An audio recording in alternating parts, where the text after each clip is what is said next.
للہ وکفا وسلام علی عبادہ الذین اصطفی اما بعد۔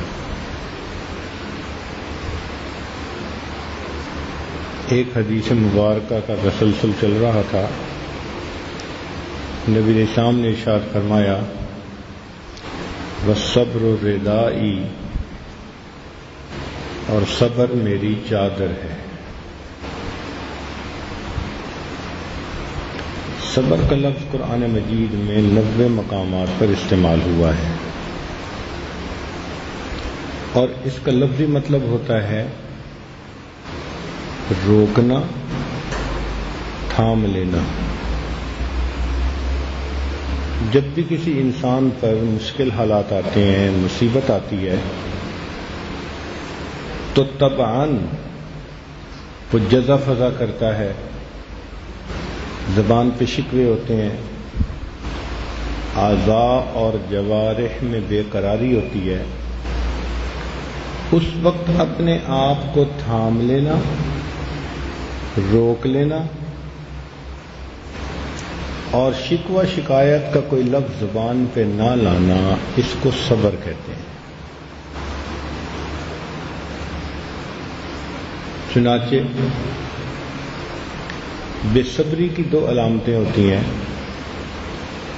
کہ مصیبت آنے پر انسان مخلوق کے سامنے اپنے خالق کے شکوے کرے، اور دوسری بات اس کے اعضاء اور جوارح میں بے قراری ہو، اضطراب ہو، پریشانی ہو۔ اور اگر یہ دونوں چیزیں نہ ہوں تو اس کو صبر کہتے ہیں۔ دنیا کا کوئی انسان ایسا نہیں کہ جس زندگی میں ناموافق حالات برداشت نہ کرنے پڑتے ہیں۔ اب 2 طرح کے لوگ ہوتے ہیں۔ بعض لوگوں پر جب ایسے حالات آتے ہیں، ان کی طبیعت میں اضطراب،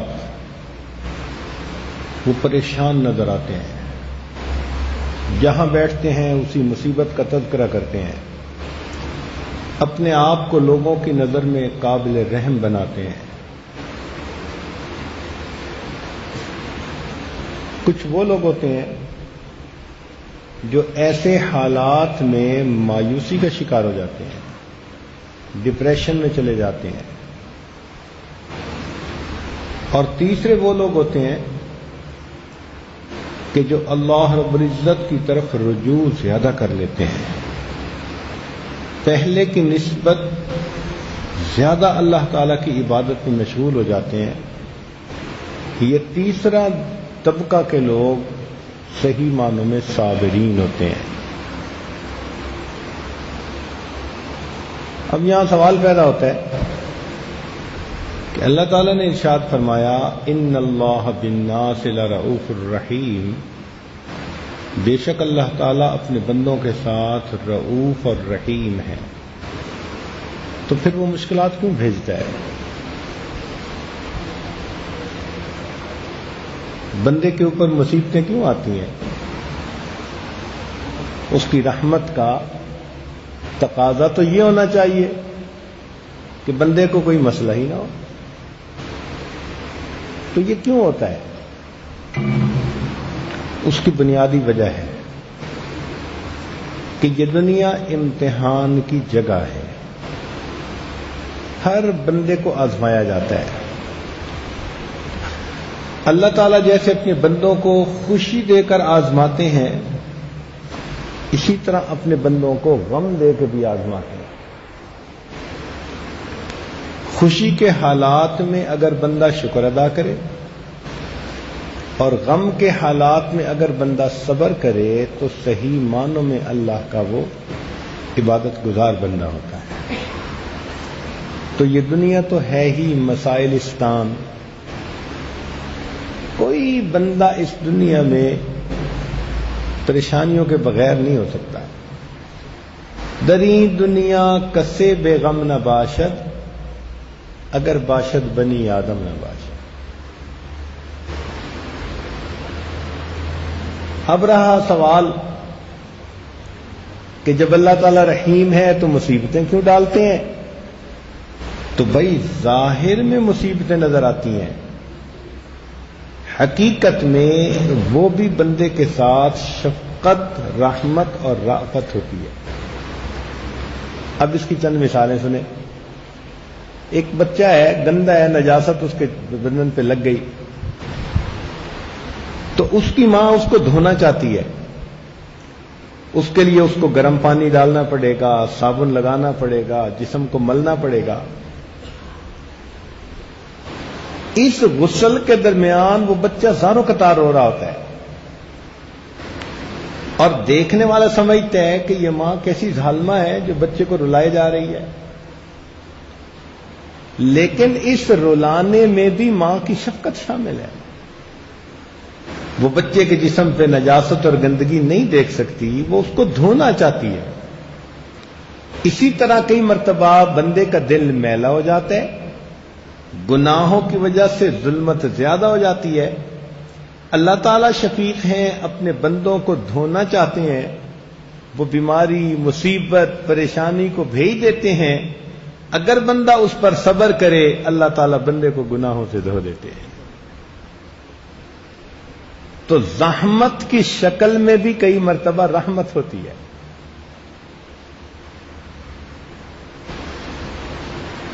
آپ معالج کے پاس جاتے ہیں، میرے چہرے پہ دانے نکل آئے، وہ جواب دیتا ہے جی کہ خون میں کوئی خرابی ہے، آپ کو کڑوی دوائی استعمال کرنی پڑے گی۔ وہ معالج آپ کا دشمن نہیں، جو آپ کو کڑوی چیز کھلا رہا ہے وہ دوست ہے، اس لیے کہ علاج کڑوی دوا ہی سے ممکن ہے۔ اسی طرح کئی مرتبہ انسان کے اندر عجب، تکبر، خود پسندی ہوتی ہے، اللہ تعالیٰ بھی اسے مصیبتوں کی، پریشانیوں کی کڑوی دوا دیتے ہیں تاکہ اس کا بھی مزاج درست ہو جائے۔ کئی مرتبہ انسان کے جسم پہ پھوڑا پھنسی ہوتی ہے،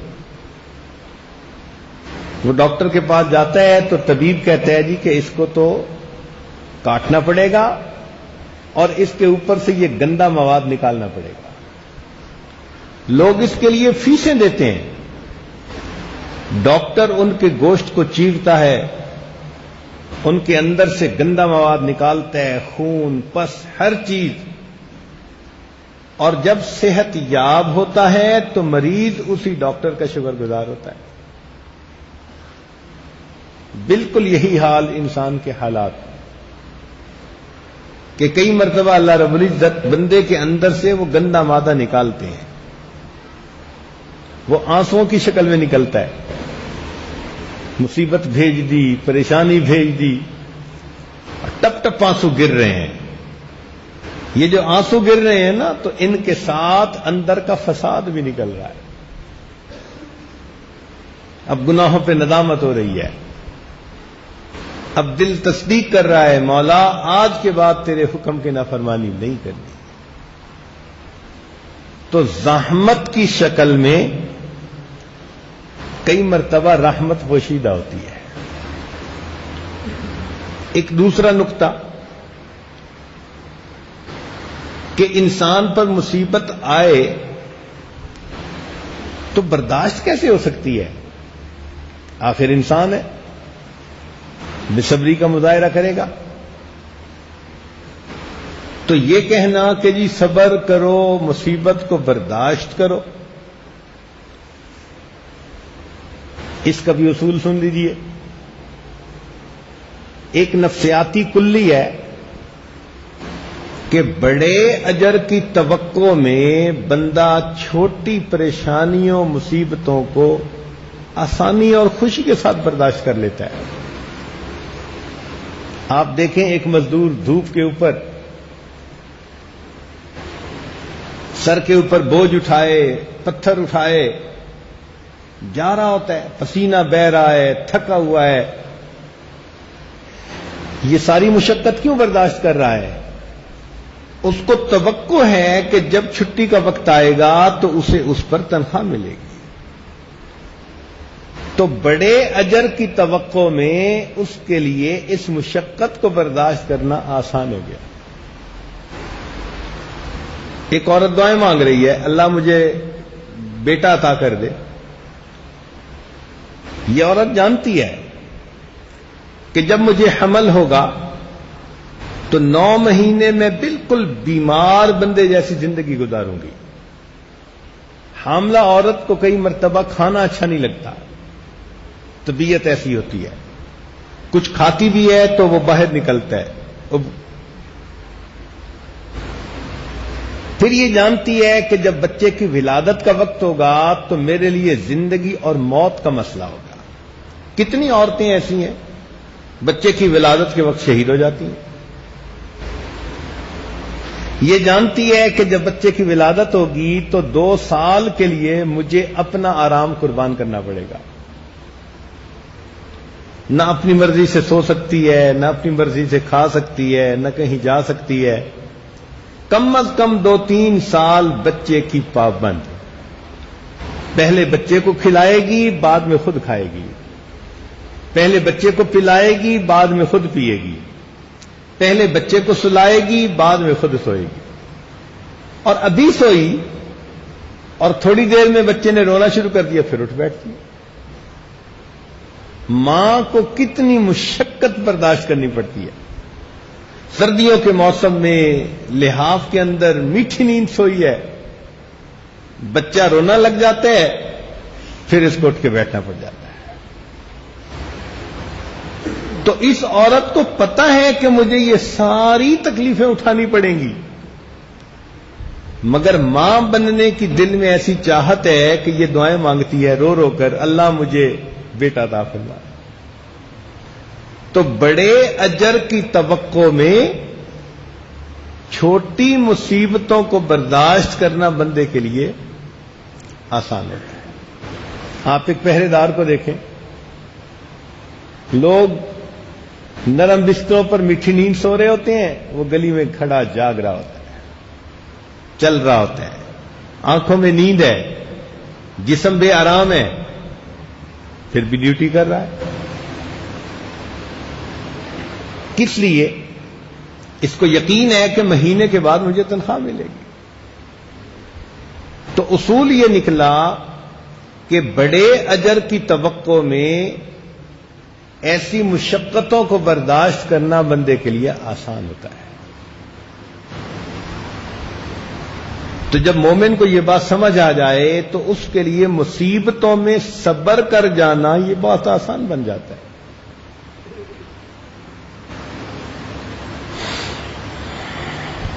حدیث پاک میں آتا ہے, اذا احب اللہ عبدا ابتلاہ, جب اللہ تعالیٰ کسی بندے سے محبت کرتے ہیں تو اس کو مصیبت میں مبتلا کر دیتے ہیں.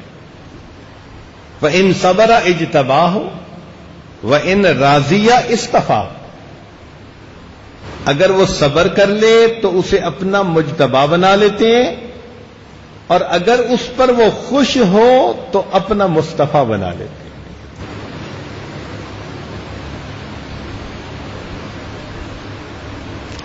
ہمارے مشائخ نے فرمایا, بلا الدست دوست عطاست, کہ جو دوست کے ہاتھوں سے ملے وہ بلا نہیں عطا ہوتی ہے. بلا از دست دوست عطا است, بلا دوست کے ہاتھوں سے ملے تو عطا ہوتی ہے. وَأَذْ عطا نالیدن خطا است, اور عطا کے اوپر نالا شکوہ کرنا یہ خطا ہوتی ہے.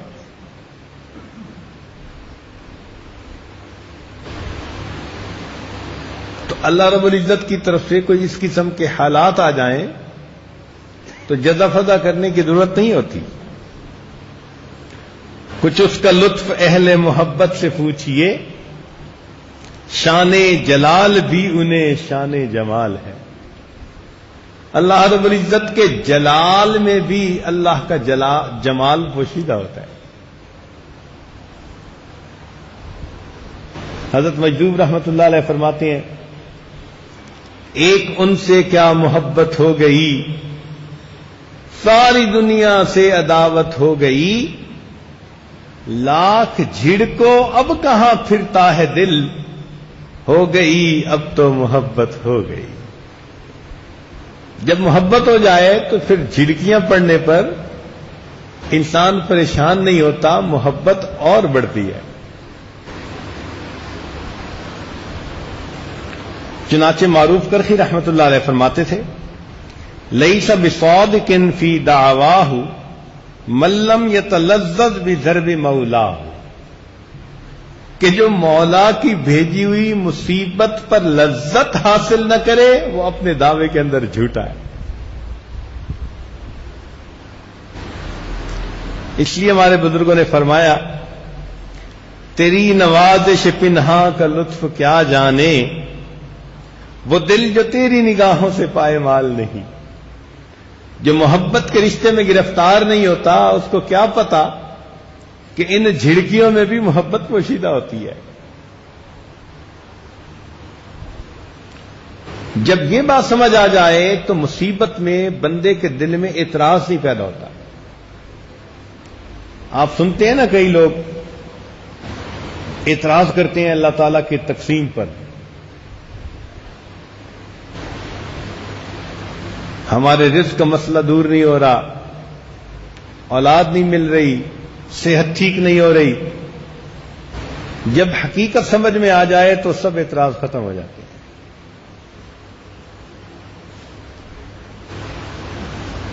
چنانچہ سیدنا صدیق اکبر رضی اللہ عنہ بیمار ہوئے، کسی نے پوچھا کہ حضرت طبیب کو بلا کے لے آئیں، تو فرمایا کہ طبیب نے مجھے دیکھ لیا ہے۔ کہ جی اس نے دیکھ کر کیا کہا ہے؟ فرمایا اس نے دیکھ کر کہا ہے انی فعال لما یرید۔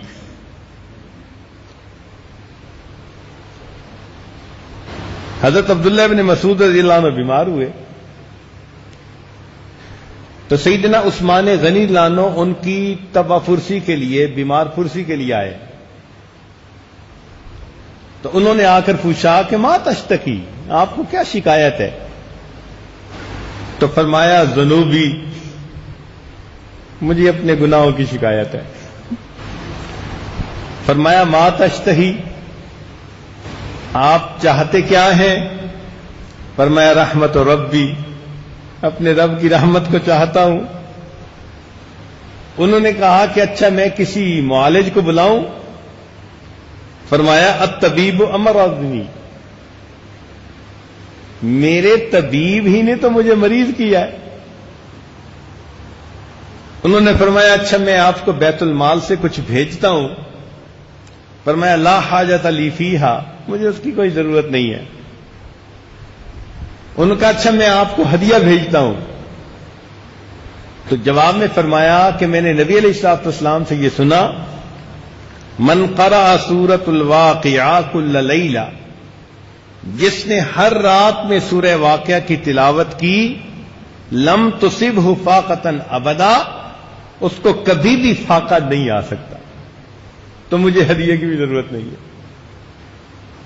یہ صحیح معنوں میں صبر، کہ اللہ رب العزت جس حال میں رکھے بندہ اپنے رب سے راضی ہو، رب کی تقسیم پر راضی ہو۔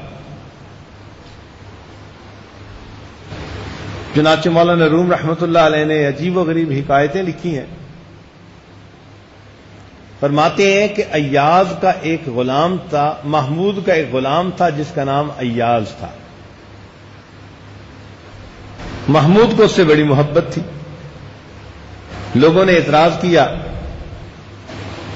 کہ ہم اس سے شکل میں اچھے، عقل میں اچھے، نسب میں اچھے، علم میں اچھے، اور آپ کی جو محبت کی نظر اس پر پڑتی ہے وہ کسی اور پہ نہیں پڑتی۔ انہوں نے کہا اچھا میں اس کا جواب دوں گا۔ چنانچہ ایک دن انہوں نے کڑوا پھل منگایا اور اس کی کاشیں بنائی اور سب میں تقسیم کی۔ جس نے منہ میں ڈالا اس نے تھو تھو کی۔ محمود کو دیکھا نہ ایاز کو دیکھا تو وہ مزے سے کھا رہا ہے۔ تو پوچھا کہ بھئی کیوں؟ یہ پھل کڑوا نہیں؟ تو اس نے جواب میں کہا کہ کڑوا تو ہے لیکن میں اسے کھا رہا ہوں۔ کیوں کھا رہے ہو بھائی؟ کہنے لگا کہ مجھے یہ بات ذہن میں آئی کہ جس بادشاہ کے ہاتھوں سے ساری زندگی میں میٹھی چیزیں لے کر کھاتا رہا، اگر آج کڑوی بھی مجھے مل گئی تو واپس کرتے ہوئے مجھے حیا آتی۔ ہم بھی یہی سوچیں، جس پروردگار نے ہمیں صحت دی، عزت دی، رزق دیا، ایمان عطا کیا، اتنی نعمتیں دی، اگر اس کی طرف سے کوئی مشکل حالات آ جائیں تو ہم بھی مصیبت کو برداشت کریں۔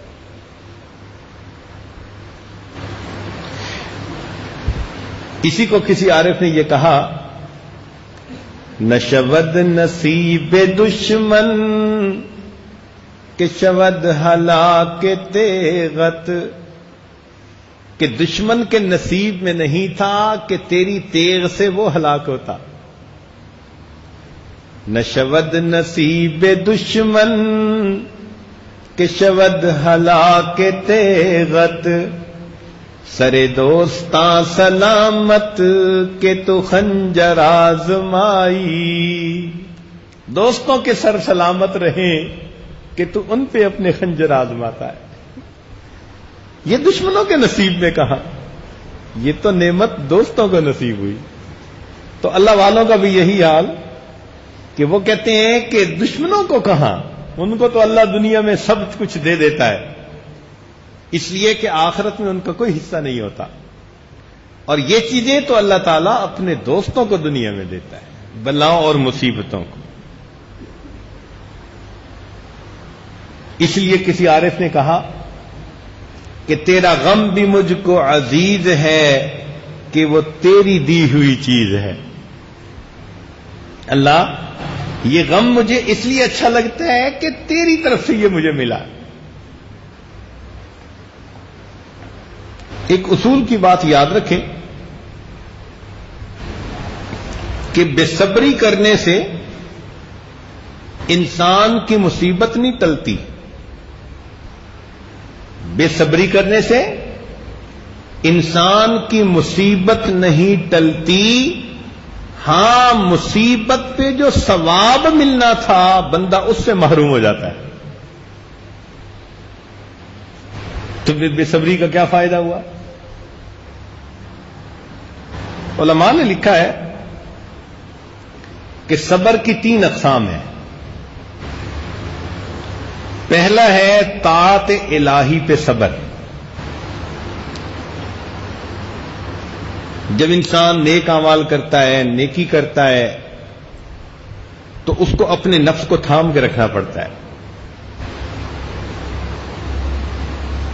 نیند آ رہی ہے، اس کے باوجود تہجد میں اٹھ کے کھڑا ہو گیا،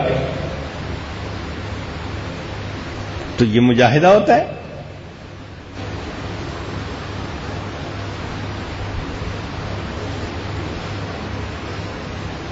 اللہ رب العزت کے حکم کی پابندی ہر حال میں کرنا بہت بڑا صبر ہے۔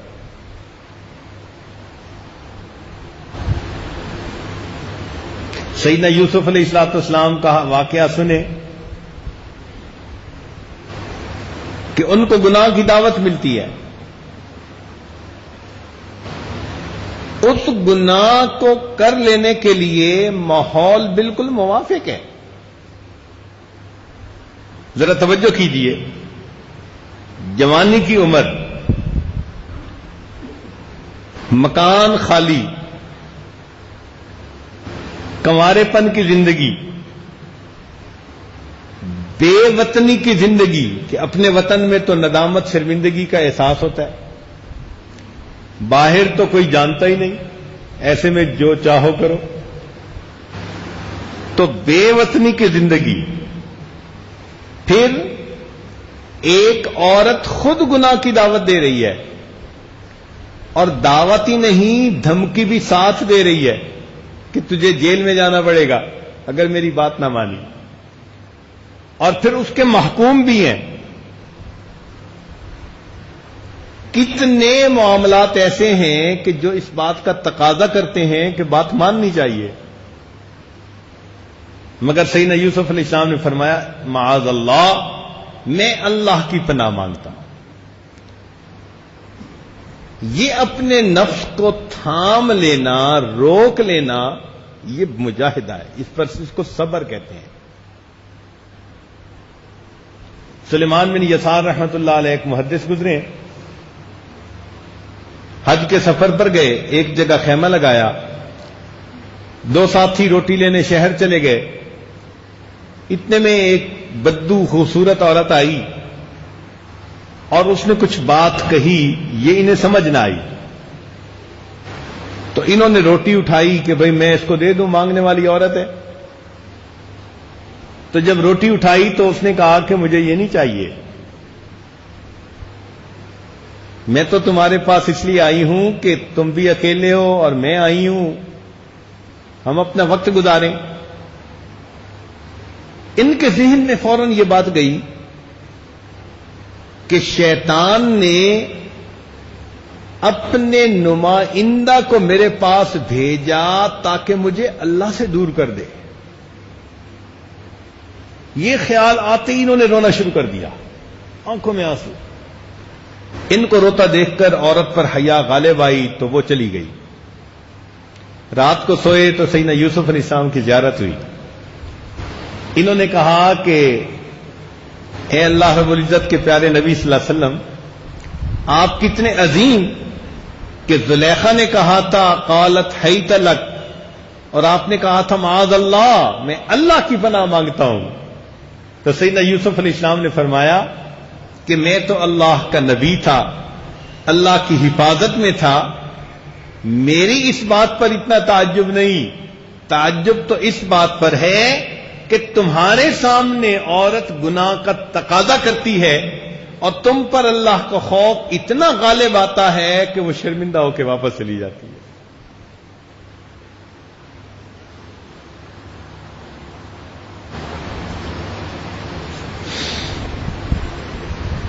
دوسرا ہے ترک معصیت پر صبر۔ معصیت کو، گناہ کو چھوڑا جائے تو دل نہیں چاہتا، نفس نہیں چاہتا، صبر کرنا پڑتا ہے۔ کسی سے ناجائز تعلق تھا،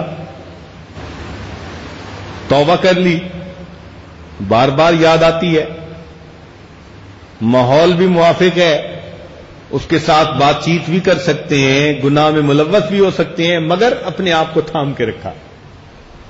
یہ جو ترک معصیت کے اوپر صبر ہے، یہ دوسری قسم ہے۔ جگر مراد آبادی نے حضرت اقدس ثانوی رحمۃ اللہ کے ہاتھوں پر جب توبہ کی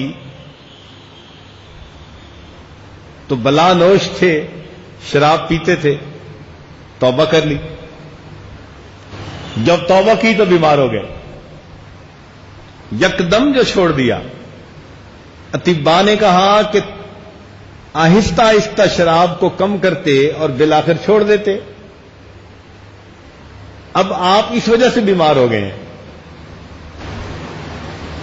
انہوں نے کہا کہ اچھا، اگر میں تھوڑی تھوڑی پینا شروع کر دوں تو کیا ہوگا کہ تمہاری عمر لمبی ہو جائے گی، پھر کیا ہوگا کہ جی موت تو آنی ہے۔ تو ماننے لگے جب بعد میں بھی موت آنی ہے تو پھر میں پیوں کس لیے؟ لہذا انہوں نے اس مجاہدے کو برداشت کیا اور اللہ تعالی نے سچی توبہ پر استقامت عطا فرمائی۔ جو لوگ سگریٹ چھوڑتے ہیں تو کھانا کھانے کے بعد ان کی حالت عجیب ہوتی ہے۔ اللہ رب العزت کی رضا کے لیے اپنے نفس کو تھام لینا، یہ ترک معصیت پر صبر کہلاتا ہے۔ اور تیسرا ہے امتحان الہی پر صبر۔ اللہ کی طرف سے امتحان آ جائے، صبر کر لے۔ جیسے ام سلیم رضی اللہ تعالیٰ نے، ایک صحابی ہیں، اللہ نے بیٹا دیا اور ابو طلحہ ان کے خاوند جو تھے ان کے آنے سے پہلے اس بچے کی وفات ہو گئی۔ انہوں نے اس پر صبر کیا، لمبا واقعہ ہے۔ نبی علیہ السلام نے فرمایا کہ اللہ تعالیٰ نے میری امت میں ایسی عورت کو پیدا کر دیا جیسے بنی اسرائیل کی ساورہ تھی. تو امتحان الہی کے اوپر صبر کرنا یہ تیسری قسم ہے. اطاعت الہی پر صبر، ترک معصیت پر صبر، اور امتحان الہی پر صبر. اس لیے قرآن مجید کی تلاوت کریں تو صابرین کو اتنے انعامات اللہ نے دیے کہ انسان حیران ہوتا ہے. چونکہ طلباء کا مجمع ہے تو ایک طالب علم ہونے کے ناطے چند باتیں قرآن مجید میں سے امید ہے کہ آپ ہوش کے کانوں سے سنیں گے اور صبر کی اس اہمیت کو اچھی طرح سمجھنے کی کوشش کریں گے. سب سے پہلی بات، اللہ تعالیٰ نے قرآن مجید میں صبر کرنے کا حکم عطا فرمایا، امر فرمایا، اصبروا وصابروا. اب یہ اصبروا امر کا صیغہ ہے، حکم دیا جا رہا ہے، محبوب کا حکم ہے. ایک جگہ فرمایا استعینوا بالصبر والصلاۃ، مدد مانگو صبر سے اور اللہ کی نماز ادا کرنے سے. عدم صبر سے منع فرما دیا، فرمایا فاصبر کما صبر اولو العزم من الرسل ولا تستعجل لهم، جلد بازی نہ کیجیے.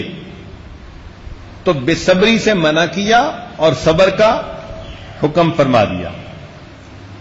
پھر اہل صبر کی تعریفیں کی، والصابرین فی البأساء والضراء وحین الباس اولئک الذین صدقوا واولئک هم المتقون. اہل صبر کے ساتھ محبت کا اظہار فرمایا، واللہ یحب الصابرین، اللہ تعالیٰ صبر والوں سے محبت کرتا ہے. اہل صبر کے ساتھ اپنی معیت کا اعلان کیا، ان اللہ مع الصابرین، اللہ تعالیٰ صبر والوں کے ساتھ ہے. اہل صبر کو کہا کہ یہ صبر تمہارے لیے بہت بہتر ہے، وَلَئِن صَبَرْتُمْ لَهُوَ خَيْرٌ لِلصَّابِرِينَ. پھر فرمایا کہ صبر پر ہم بہترین اجر عطا فرمائیں گے، وَلَنَجْزِيَنَّ الَّذِينَ صَبَرُوا أَجْرَهُمْ بِأَحْسَنِ مَا كَانُوا يَعْمَلُونَ. پچھلی قوموں کی مثالیں بھی دی کہ انہوں نے صبر کیا تو کتنا انعام ملا. جیسے موسیٰ علیہ السلام نے بنی اسرائیل سے کہا تھا، وَقَالَ مُوسَىٰ لِقَوْمِهِ اسْتَعِینُوا بِاللَّهِ وَاصْبِرُوا. اب صبر کا حکم ہے ایک نبی علیہ السلام کی طرف سے. اس پر اللہ نے بنی اسرائیل کو کیا انعامات سے نوازا؟ فرماتے ہیں وَتَمَّتْ كَلِمَةُ رَبِّكَ الْحُسْنَىٰ عَلَىٰ بَنِي إِسْرَائِيلَ بِمَا صَبَرُوا. طلباء کے مجمع میں ترجمہ کرنے کی مجھے ضرورت نہیں ہے. فرمایا کہ جو انسان صبر کرتا ہے اس کا اجر بغیر حساب کے ملتا ہے. انما یوفی الصابرون اجرہم بغیر حساب. سلیمان بن قاسم رحمۃ اللہ علیہ فرماتے تھے ہر عمل کا اجر معلوم ہے سوائے صبر کے، کہ بندے کو معلوم نہیں کہ اللہ تعالی آخرت میں صبر پر بندے کو کیا اجر عطا فرمائیں گے. اہل صبر کو بشارت دی، فرمایا وبشر الصابرین. 3 چیزوں کی بشارت ملی. کیا؟ اولئک علیہم صلوات من ربہم ورحمہ واولئک هم المہتدون. 3 نعمتیں اللہ رب العزت کی طرف سے ملی. اہل صبر کی مدد و نصرت کا وعدہ فرمایا، بلا ان تصبروا وتتقوا وَيَأْتُوكُم مِّن فَوْرِهِمْ هَٰذَا يُمْدِدْكُمْ رَبُّكُمْ. تمہارا رب تمہاری مدد کرے گا. تو صبر کے اوپر مدد کا وعدہ. حدیث پاک میں آتا ہے وَعَلَمْ أَنَّ النَّصْرَ مَعَ الصَّبْرِ. جان لے اللہ کی مدد بندے کے صبر کے بقدر ہوتی ہے. جتنا صبر زیادہ کرے گا اللہ تعالیٰ کی مدد اتنی زیادہ ہوگی. فرمایا اہل صبر ہی اہل عزم ہوتے ہیں. وَلَمَنْ صَبَرَ وَغَفَرَ إِنَّ ذَلِكَ لَمِنْ عَزْمِ الْأُمُورِ. اہل صبر کو اللہ تعالیٰ حظوظ عظیمہ عطا فرمائیں گے. چنانچہ علماء نے کہا وَيْلَكُمْ ثواب اللہ خیر لمن آمن وعمل صالحا ولا يلقاها الا الصابرون. اور قرآن مجید میں فرمایا کہ اہل صبر ہی خوش قسمت ہوتے ہیں, خوش نصیب ہوتے ہیں. وما يلقاها الا الذين صبروا وما يلقاها الا ذو حظ عظیم. تو ذو حظ عظیم کا ترجمہ مفسرین نے خوش نصیب خوش قسمت کیا ہے. اہل صبر ہی عبرت پکڑتے ہیں. ان فی ذلک لآیات لکل صبار شکور. اور اہل صبر ہی جنت میں جائیں گے. والملائکۃ یدخلون علیہم من کل باب سلام علیکم بما صبرتم فنعم عقبی الدار. اہل صبر کو ہی اللہ تعالی امامت کا منصب عطا فرماتے ہیں. چنانچہ اللہ تعالی فرماتے ہیں وجعلنا منہم ائمہ, ہم نے ان میں سے ائمہ بنائے, امام بنائے. یہدون بامرنا لما صبروا وکانوا بآیاتنا یوقنون. تو اہل صبر کو ہی اللہ تعالی العزت امامت کا درجہ عطا فرماتے ہیں. فرمایا وَإِذِ ابْتَلَىٰ إِبْرَاهِيمَ رَبُّهُ بِكَلِمَاتٍ فَأَتَمَّهُنَّ قَالَ إِنِّي جَاعِلُكَ لِلنَّاسِ إِمَامًا. دیکھا آزمائشیں آئیں, صبر کیا, فرمایا میرے ابراہیم میں تجھے انسانوں کا امام بناؤں. اس لیے سیدنا فاروق اللہ عنہ فرماتے تھے خبر عیش ادرکناہ بالصبر, کہ خوشی کی خبر ہم نے ہمیشہ صبر کے بعد سنی ہے. حضرت انس اللہ عنہ فرمایا کرتے تھے من کنوز البر کتمان المصائب. نیکی کے خزانوں میں سے ایک خزانہ یہ ہے کہ انسان پر کوئی مصیبت آئے تو وہ اس کو دوسروں سے چھپائے, پتہ ہی نہ چلنے دے کسی کو. صبر کے اندر کچھ صفات ہوتی ہیں کہ صبر باللہ ہو, صبر للہ ہو, صبر مع اللہ ہو. صبر باللہ وَاصْبِرْ وَمَا صَبْرُكَ إِلَّا بِاللَّهِ. اللہ کے لیے صبر ہو, فرمایا وَلِرَبِّكَ فَاصْبِرْ, اپنے رب کے لیے صبر کیجیے. صبر کی انتہا کیا ہے؟ ذہن میں ایک سوال پیدا ہوتا ہے کہ صبر کی انتہا کیا ہے؟ تو سنیے, صبر کی انتہا یہ ہے کہ انسان مخلوق کے سامنے اپنے خالق کے شکوے نہ کرے. اگر کوئی مصیبت تنگی تکلیف پہنچے تو اپنے مالک کے سامنے ہی فریاد کرے. سیدنا یعقوب علیہ السلام نے صبر کیا اور کیا کہا انما اشکو بسی وحزنی الی اللہ. دیکھا, میں اپنا غم اللہ کے سامنے بیان کرتا ہوں. صبر ایوب کا تذکرہ قرآن مجید میں کہ سیدنا ایوب علیہ السلام پر جب اللہ تعالی کی طرف سے امتحان آیا انہوں نے اس کے اوپر صبر کیا اور اپنی فریاد اللہ سے کی. کیا کہا رب انی مسنی الضر وانت ارحم الراحمین. اللہ تعالیٰ کو یہ صبر اتنا پسند آیا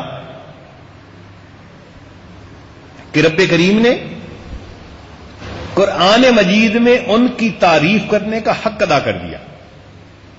فرمایا انا وجدناہ صابرا.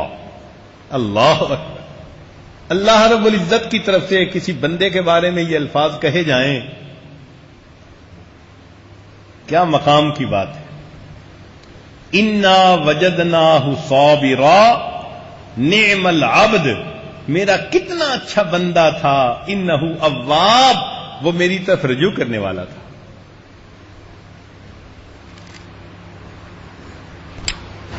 نبی علیہ السلام پر بھی مصیبتیں آئیں، آپ نے بھی صبر کیا. طائف کے دن کیا تکلیف پہنچی تو نبی علیہ السلام نے اس کے جواب میں کیا فرمایا؟ جب عتبہ شیبہ کے باغ کے سامنے جا کر بیٹھے تو فرمایا انی اشکو الیک ضعف قوتی وقلت حیلتی وہوانی. اپنی فریاد اللہ رب العزت کے سامنے پیش کی. اس کا نتیجہ کیا نکلا کہ طائف سے واپس سفر سے آئے، اللہ رب العزت نے ان کو معراج کے لیے بلا لیا. تو یوں سمجھیں کہ جو شخص بھی مصیبتوں پر صبر کرتا ہے اللہ تعالیٰ اس کو روحانی معراج عطا فرما دیتے ہیں. اتنی ترقی، اتنی بلندی عطا فرما دیتے ہیں. چنانچہ اللہ تعالیٰ اپنے محبوب کو فرماتے ہیں فاصبر فإنك بأعيننا، اے محبوب صبر کیجئے، آپ ہماری آنکھوں کے سامنے. جب یہ آیتیں اتری تو نبی علیہ السلام پر عجیب بے خودی کسی کیفیت تھی، جذب کی کیفیت تھی کہ اللہ رب العزت نے فرمایا فاصبر فإنك بأعيننا. چنانچہ ام المومنین عائشہ رضی اللہ تعالی عنہا نے جب یہ آیت سنی تو وہ اٹھی اور انہوں نے نبی علیہ السلام کے ہاتھوں کو بوسہ دیا. اے اللہ کے محبوب صلی اللہ علیہ وسلم، آپ کا کتنا عظیم مرتبہ ہے. اللہ فرماتے ہیں فإنك بأعيننا، اے محبوب آپ ہماری آنکھوں کے سامنے ہیں، ہم آپ کو دیکھتے ہیں.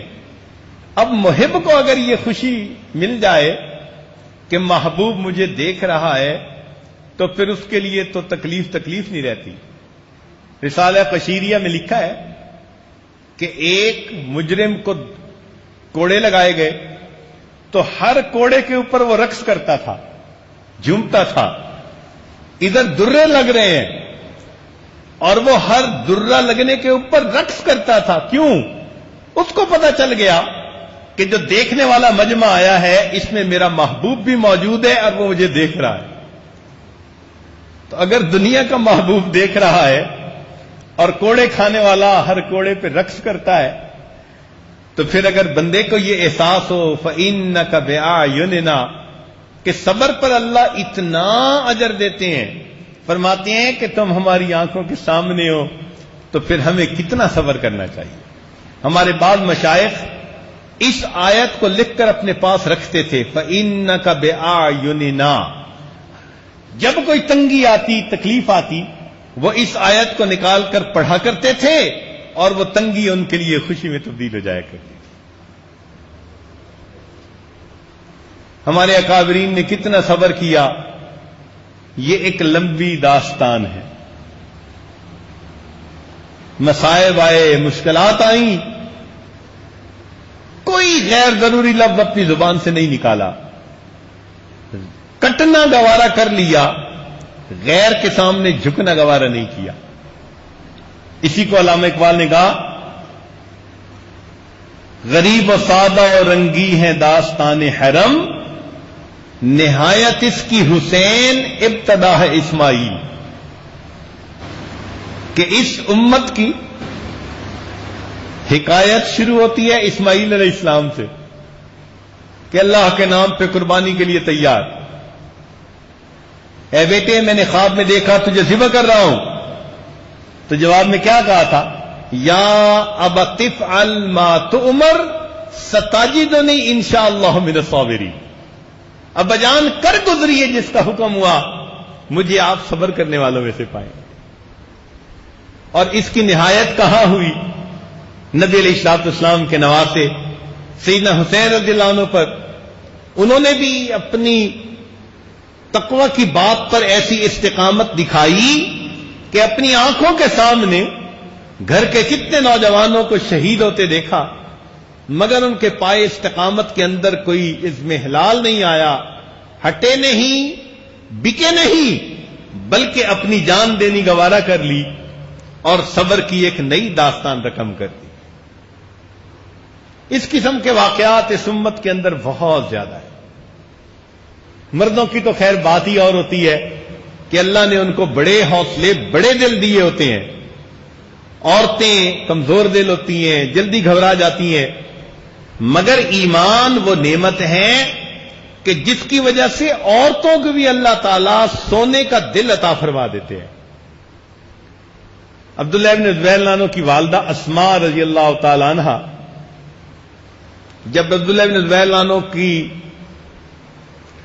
ٹاکرا ہوا حجاج بن یوسف کے ساتھیوں سے تو دشمن بہت زیادہ تھے، اور آپ کے جو ساتھی تھے وہ چند سو تھے جو ایک ایک کر کے شہید ہو رہے تھے۔ تو عبداللہ ابن زبیر عنہ کو اندازہ ہو گیا کہ آج میرا زندگی کا آخری دن ہے۔ چونکہ گھر کے دروازے پر تھے تو دل میں خیال آیا کہ میں اپنی والدہ کو آخری وقت میں جا کے سلامی کر لوں۔ چنانچہ والدہ کے پاس واپس آئے۔ اسماء رضی اللہ تعالیٰ عنہ اس وقت بوڑھی تھی اور آنکھوں پہ موتیاں اترنے کی وجہ سے بینائی چلی گئی تھی، دیکھ نہیں سکتی تھی۔ آ کے کہا کہ اماں میں آپ کو آخری مرتبہ سلام کرنے آیا ہوں۔ پوچھا بیٹا تجھے پریشانی کس بات کی ہے؟ کہ امی مجھے یہ خوف ہے کہ جب یہ لوگ مجھے شہید کر دیں گے تو میری لاش کو کاٹ ڈالیں گے، کیما بنا دیں گے، مسلح کر دیں گے۔ بوڑھی ماں کہتی ہے کہ بیٹا جب بکری کی جان نکال دی جاتی ہے پھر اس کی بوٹیاں کریں یا کھال اتاریں، اس سے بکری کو کوئی فرق نہیں پڑا کرتا۔ یہ بوڑھی ماں کہہ رہی ہے۔ اچھا اماں میں سلام کرنے آیا ہوں، واپس جا رہا ہوں۔ ماں نے کہا کہ اچھا بیٹا جا واپس، لیکن جانے سے پہلے ذرا میرے قریب ہو جا۔ میں تیری شکل تو نہیں دیکھ سکتی مگر میں چاہتی ہوں کہ تمہارا بوسہ لوں اور تمہارے جسم کی خوشبو سونگھ لوں۔ اور عبداللہ بن زبیر عنہ کو رخصت کرتے ہوئے انہوں نے 3 باتیں کہی۔ کہا اے اللہ تو جانتا ہے یہ عبداللہ میرا وہ بیٹا ہے جو سردیوں کی لمبی راتوں میں تیرے سامنے مصلی پہ کھڑا رہتا تھا، یہ میرا وہ بیٹا ہے جو گرمی کے لمبے دنوں میں تیری رضا کی خاطر روزہ رکھتا تھا، اور یہ وہ بیٹا ہے جس نے خدمت کے ذریعے اپنے بڑوں کو دل خوش کر دیا۔ اے اللہ تو بھی اس سے راضی ہو جا۔ عبداللہ بن زبیر باہر آئے اور آ کر شہید ہو۔ یہ واقعات کیوں ہوئے؟ اللہ رب العزت اپنے ان عظیم بندوں پر مصیبتیں بھیجتے ہیں کہ یہ صبر کی انتہا کر دیں گے اور اللہ تعالیٰ پھر اس پر اجر کی بھی انتہا کر دے، اور وہ فرشتوں کو دکھائیں گے کہ دیکھو تم کہتے تھے کہ ایسے بندے کو پیدا کر رہے ہیں جو زمین میں جائے گا، فساد مچائے گا، خون بہائے گا۔ دیکھو میرے بندوں کو میرے نام کی خاطر اپنی جانیں لٹا رہے ہیں، تکلیفیں اٹھا رہے ہیں، زبان پہ کسی غیر کے سامنے جو ہے نا وہ کچھ نہیں کہہ رہے، فریاد بھی کر رہے ہیں، تو میرے سامنے میرے بندوں کے صبر کو تو دیکھو۔ تو راز یہ ہے کہ اللہ کے مقرب بندوں پر مصیبتیں آئیں، انہوں نے صبر کیا اور اللہ نے فرشتوں کو دکھایا۔ اسی کو کسی شاعر نے کہا فرشتوں کو دکھانا تھا بشر ایسے بھی ہوتے ہیں، فرشتوں کو دکھانا تھا بشر ایسے بھی ہوتے ہیں۔ سیدنا اسماعیل علیہ السلام نے قربانی دی، اللہ نے فرشتوں کو دکھایا ہوگا۔ فرشتوں کو دکھانا تھا بشر ایسے بھی ہوتے ہیں۔ سیدنا حسین انہوں نے قربانی دی، اللہ نے فرشتوں کو دکھایا ہوگا۔ فرشتوں کو دکھانا تھا بشر ایسے بھی ہوتے ہیں۔ عبداللہ بن زبیر عنہ جو جان دیتے ہیں، ان کی اور ان کی والدہ کی استقامت اللہ نے فرشتوں کو کہا ہوگا۔ فرشتوں کو دکھانا تھا بشر ایسے بھی ہوتے. اور نیچے آئیے، امام احمد بن حنبل رحمت اللہ علیہ کوڑے پڑھتے ہیں مسئلہ خلق قرآن کے لیے. اتنے جو ہے نا سخت کوڑے تھے کہ کوڑے لگنے پر طبیب نے ان کی پیٹھ سے گوشت کا جو کیما بن گیا تھا اس کو انگلیوں سے اٹھا لیا، مگر استقامت کے ساتھ انہوں نے اس کو برداشت کیا. فرشتوں کو دکھانا تھا، بشر ایسے بھی ہوتے ہیں. اور قریب آئیے، ہمارے اکابر میں سے حضرت شیخ الہند رحمت اللہ علیہ جب مالٹا کی جیل میں قید تھے تو فرنگی کئی مرتبہ انگارے زمین پر ڈال دیتا اور حضرت کو اس کے اوپر لٹاتا، کمر جل جاتی، زخم بن جاتے، اور پھر رات کو نیند نہ آتی، بیٹھ کے رات گزار دیتے. آپ کے شاگرد حضرت مولانا حسین مدنی رحمت اللہ علیہ قربان ہوتے کہ حضرت آپ کتنی تکلیف میں ہیں، کوئی ایسا لفظ استعمال کر لیجئے جو ذو معنی ہو اور ان مصیبتوں سے جان چھوٹ جائے. حضرت فرماتے تھے ہرگز نہیں. انگریز کہتا تھا اتنا کہہ دو کہ میں تمہارا مخالف نہیں، اور وہ اتنا لفظ کہنے کے لیے بھی تیار نہیں تھے، اتنا لفظ کہنے کے لیے بھی تیار نہیں تھے. تو شاگرد نے کہا کہ حضرت امام محمد رحمت اللہ علیہ نے کتاب الحیل لکھی، حیلے کا جواز ہے شریعت میں، اب آپ کا یہ اتنا بڑا مسئلہ آپ ہی کوئی حیلہ کر لیجئے. تو فرمایا حسین احمد تم کیا سمجھتے ہو، میں بیٹا ہوں امام اعظم رحمت اللہ علیہ کا، میں بیٹا ہوں امام احمد بن حنبل کا، اور میں بیٹا ہوں شاہ ولی اللہ محدث دہلوی رحمت اللہ علیہ کا. یہ لوگ کیا سمجھتے ہیں میرے جسم سے جان تو نکال سکتے ہیں، میرے دل سے ایمان کو نہیں نکال سکتے. حسین احمد میں اللہ کے دفتر سے اپنا نام کٹوا کر ان فرنگیوں کے دفتر میں اپنا نام نہیں لکھوا سکتا. فرشتوں کو دکھانا تھا، بشر ایسے بھی ہوتے. اللہ رب العزت اپنے پیاروں پر یہ حالات بھیجتے ہیں، وہ صبر کریں، اور اللہ رب العزت اس پر ان بندوں کو اجر دینے کی انتہا کرتے ہیں. اللہ رب العزت ہمیں بھی مشکل حالات میں صبر کے ساتھ اپنا وقت گزارنے کی توفیق عطا فرمائے. تو نبی علیہ السلام نے فرمایا والصبر ردائی، کہ صبر میری چادر ہے. جس طرح چادر انسان کو گرمی سے بھی بچاتی ہے، سردی سے بھی بچاتی ہے، ہر برے موسم میں حفاظت کرتی ہے، تو مومن کو صبر کی چادر ہر برے حالات میں مقابلے کی ہمت عطا فرماتی ہے. اللہ رب العزت ہمیں بھی یہ نعمت عطا فرما دیں اور قیامت کے دن ہمیں بھی صابرین میں شامل فرمائیں. وآخر دعوانا